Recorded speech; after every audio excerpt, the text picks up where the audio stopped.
Here I have INFINIX Note 30 5G, and today I'm going to show you how to perform factory reset operation on this device.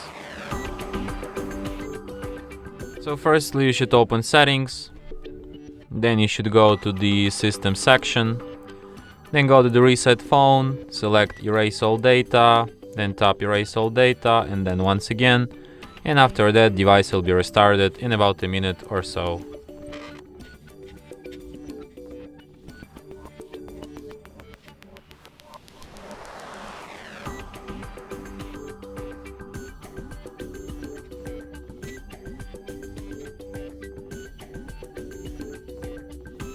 And that's it.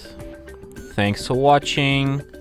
If you find this tutorial useful, don't forget to hit that like button and subscribe to our channel.